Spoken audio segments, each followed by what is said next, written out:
Hyderabad traffic joint commissioner police Ranganath ने कहा कि राहुल गांधी की भारत जोड़ो यात्रा मंगल को हैदराबाद में जारी रहेगी। इन्होंने कहा कि इस जिमन में दोपहर 3 बजे से रात 8 बजे तक ट्रैफिक तहदीदात आयद रहेंगी। यात्रा पुराना पुल, मूसा बावली, लाड बाजार, चार मीनार से होती हुए गुजरेगी, जबकि साउथ जोन में 3 बजे से शाम 6 बजे तक ट्रैफिक तहदीदात रहेंगी।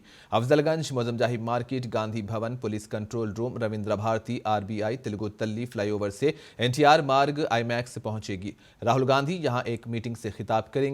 इन्होंने गाड़ियों पर जाने वाले आवाम से कहा कि यात्रा इन रास्तों से गुजरने के दौरान मुतबादिल रास्ता इख्तियार कर लें। ट्रैफिक पुलिस की जानिब से RTC बसों का रुख भी मोड़ दिया गया है। मीटिंग में शिरकत के लिए आने वाले कांग्रेस पार्टी कारकुनों के लिए पीपल्स प्लाजा संजीवया पार्क में पार्किंग का इंतजाम किया गया है।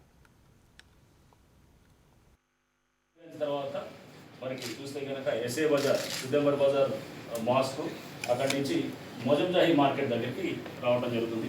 मोजमजाही मार्केट నుంచి కూడా మళ్ళా లెఫ్ట్ తిరిగిన తర్వాత గాంధీ భవన్ దగ్గర కాస్త బ్రీఫ్ హాల్ట్ ఉంటుంది। ఆ తర్వాత నాంపల్లి దగ్గరికి మీదుగా నాంపల్లి రైల్వే స్టేషన్ మీదుగా పోలీస్ కంట్రోల్ రూమ్ జంక్షన్ తర్వాత పోలీస్ కంట్రోల్ రూమ్ తర్వాత నెక్స్ట్ రవీంద్ర భారతి నుంచి నెక్స్ట్ మరి టువర్డ్స్ ఇక్బాల్ మీనార్ వస్తుంది। తెలుగు తల్లి ఫ్లైఓవర్ దగ్గర నుంచి మళ్ళీ లెఫ్ట్